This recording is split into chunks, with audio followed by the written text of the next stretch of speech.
दोस्तों, आज मैं रंग-बिरंगे फलों का एक नगरी में नन्ही परी जिसका नाम सोनम था, अपनी माँ के साथ रहती थी। वह देखने में बहुत ही सुंदर लगती थी। अन्य परियां उसकी सुंदरता से ईर्ष्या करती थीं। सोनम ने अपने जादू से एक पेड़ लगाया जिस पर रंग-बिरंगे मीठे-मीठे फल हमेशा लगे रहते थे। वह रोज़ शाम को उस पेड़ के पर सवार होकर घूमने जाया करती थी। वह पेड़ हवा में उड़ सकता था।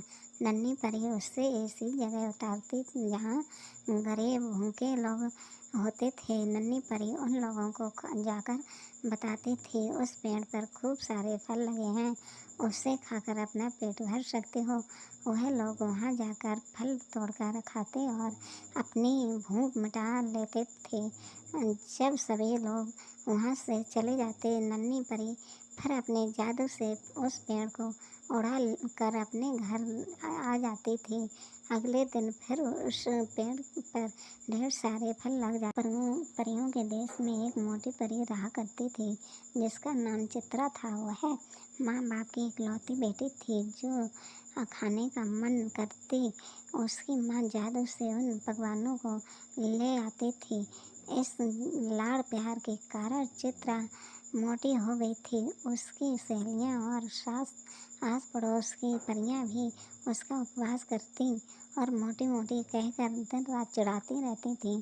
सभी सहेलियाँ संध्या के समय वन विहार के लिए उपवन में जाया करती थीं। उस उपवन में मीठे शरबत का झरना बहा करता था, पर पेड़ रंग बिरंगे पक्षियों का जमाव बड़ा लगा रहता था।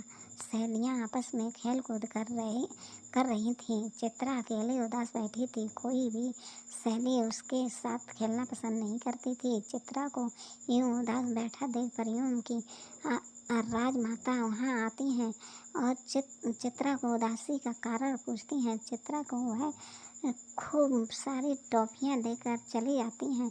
उस टॉफ़ी को चित्रा रोज़ सुबह शाम खाने लगी। देखते ही देखते वह पतली दुबली और सुंदर सफ़ेद चमचमाती हुई परी के रूप में बदल गई। जब अब उसकी खूबसूरती के पर चर्चे होने लगे, उसकी सहेलियाँ जो उससे जलती थीं वह उससे दोस्ती करना चाहती थीं, लेकिन साथ खेलना चाहती थीं। परी लोक की राजकुमारी थी। वह एक दिन रात के समय पृथ्वी पर घूमने के लिए जाती थी। एक घर से खूब हंसने की आवाज़ आती। कॉर्नेलिया जाकर देखती है तो पता चलता है बच्चे आपस में खेल रहे हैं। अपना रूप बदलकर उन बच्चों को से दोस्ती कर ली। खेलते खेलते काफ़ी देर हो गया। कॉर्नेलिया को अब यहाँ मन लग गया। वह अपने परी लोग नहीं जाना चाहती थी। उसने बहाना बनाकर अपने दोस्तों के साथ रुकने का मन बना लिया। वह अब पृथ्वी पर ही रहने लगी, अपने दोस्तों के साथ खेलती, खाना खाती और ज़रूरत पड़ने पर अपने जादू का इस्तेमाल कर उनके सभी होमवर्क जैसे काम को भी कर दिया करती थी। परी को ढूंढते हुए उसके माता पिता आए। उन्होंने पाया कॉर्नेलिया पृथ्वी पर बच्चों के साथ खेल रही है। काफ़ी समझाया तो वह परी लोग जाने को तैयार हो गई, किंतु वह शर्त पर कि वह रोज रात को अपने मित्रों के साथ खेलने आया करेगी। पृथ्वी पर गोलू अपनी माँ से डांट खाकर चुपचाप गुमसुम था। वह काफ़ी रात तक जगा हुआ था क्योंकि उसने आज गुस्से में खाना नहीं खाया था। तभी एक परी आती है और उसे अपने परियों के देश ले जाती है। गोलू खूब भूखा था।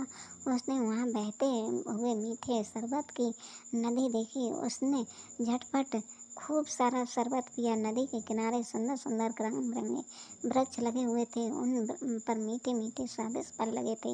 यह फल आज से पहले उसने कहीं नहीं देखा था। उन्हें तोड़कर भरपेट खाता था। गोलू का पेट स्वादिष्ट फल और शरबत से भर जाता था। पेड़ गोलू से कहता था, पेट भर गया या और खाना है? गोलू चौंक जाता था। अरे, परियों के देश में तो पेड़ आपस में बात भी करते हैं। वह अब और घूमना चाहता था, लेकिन पेट भरने के कारण वह चल नहीं पा रहा था। परी ने उसे एक खूबसूरत मोर पर बिठाया और पूरे परिदेश का भ्रमण कराया। वह भ्रमण करते करते न जाने कब सोया कि सवेरा माँ की आवाज़ आई, उठो गोलू बेटा, स्कूल जाना जाना है क्या? गोलू आँख मलता हुआ बाहर आया। वह कल के गुस्से को भूल गया था। जादुई नगरी रहस्य इन परियों के साथ अपना संबंध जोड़कर एक आदर्श बालक बनाने के लिए प्रेरित होते हैं। यह कहानियाँ बालकों को मन मस्तिष्क को सोचने, विचारने और कल्पनाशील होने में मदद करती हैं। आशा है यह कहानियाँ आपको पसंद आई होगी, आपके बच्चों को भी पसंद आई होगी। अपने सुझाव का विचार व्यक्त करने के लिए कमेंट बॉक्स में अवश्य लिखें।